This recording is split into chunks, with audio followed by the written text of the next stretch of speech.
साथियों नमस्कार। जितने भी भावी शिक्षक यूपीएलटी जेआईसी की तैयारी कर रहे हैं, उनका मैं अपने यूट्यूब चैनल में बहुत-बहुत स्वागत करता हूं। साथियों, मैं इस वीडियो में आप लोगों को यूपीएलटी जेआईसी इंग्लिश सब्जेक्ट में जो प्रोज़ और फ़िक्शन का पार्ट है, उसका सिलेबस लेके आया हूं और बहुत शॉर्ट इंट्रोडक्शन टाइप का पूरा इसमें का टॉपिक है। आप लोग को अगर अच्छा लगेगा तो को देखिएगा, समझिएगा और उसके बाद मेरे चैनल को लाइक, कमेंट और सब्सक्राइब ज़रूर कर लीजिएगा। इसको शुरू करने से पहले मैं 2-4 लाइन आप लोग को मोटिवेशन के लिए सुनाना चाहता हूँ। आप लोग थोड़ा ध्यान दीजिएगा दोस्तों। न पाने की खुशी है कुछ, न खोने का ही कुछ गम है। न पाने की खुशी है कुछ, न खोने का ही कुछ गम है। ये दौलत और शोहरत सिर्फ कुछ जख्मों का मरहम है। ये दौलत और शोहरत सिर्फ कुछ जख्मों का मरहम है।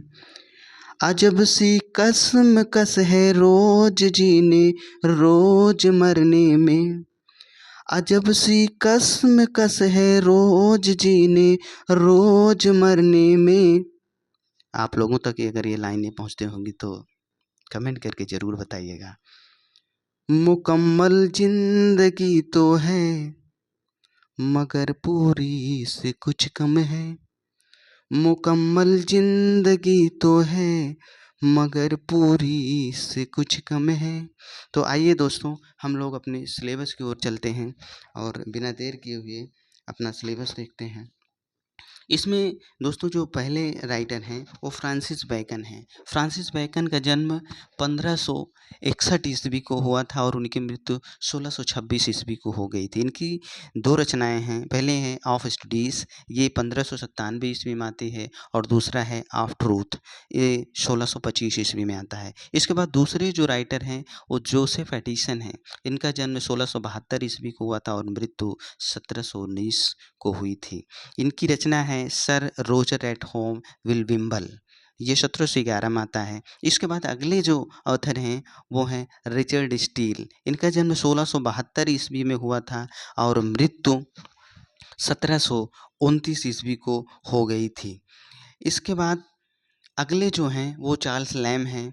इनका जन्म 1775 ईस्वी को हुआ था और मृत्यु 1834 ईस्वी को हो गई थी। इनकी रचना है ड्रीम चिल्ड्रेन, ये 1822-23 में आती है। इसके बाद अगले हैं ईवी लूकस। इनका जन्म 1868 ईस्वी को हुआ था और मृत्यु 1938 ईस्वी को हो गई थी। इनकी रचना है टाइट कार्नर्स, ये 1922 में आता है।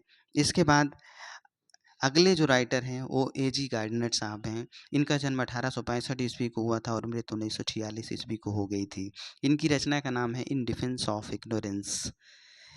इसके बाद अगली जो रचना है वो बर्टन रसेल की है। इनका जन्म 1872 ईस्वी में और मृत्यु 1970 ईस्वी में हो गई थी। इनकी रचना है द रोड टू हैप्पीनेस, ये 1956 में आता है। इसके बाद अगले राइटर हैं रिचर्ड राइट। इनका जन्म 1908 ईस्वी में हुआ था और मृत्यु 1960 ईस्वी में हो गई थी। इनकी रचना का नाम है 12 मिलियन ब्लैक वॉइसेस। इसके बाद अगली जो रचना है वो महात्मा गांधी साहब जी की है। वो इनका जन्म 1869 ईस्वी को हुआ था और मृत्यु 1948 ईस्वी को हो गई थी। इनकी रचना है माई एक्सपेरिमेंट विथ ट्रूथ, इस ये 5 पार्ट है। इसके बाद अगले जो हैं वो पंडित जवाहरलाल नेहरू जी हैं। इनका जन्म 1889 ईस्वी को हुआ था और मृत्यु 1964 ईस्वी में हो गई थी। इनकी रचना है द डिस्कवरी ऑफ इंडिया, ये 1946 में आता है। इसमें 10 पार्ट्स हैं। इसके बाद अगली जो रचना है वो है माघम जी की। इनका जन्म 1874 ईस्वी में हुआ था और मृत्यु 1965 में हो गई थी। इनकी रचना का नाम है द लंचन। इसके बाद अगले जो हैं वो अनीता देसाई हैं।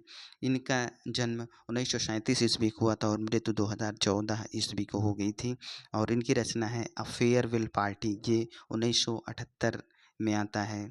और अगला सिलेबस इसका और अगला पार्ट मैं अगले वीडियो में लाऊंगा। दोस्तों धन्यवाद, नमस्कार।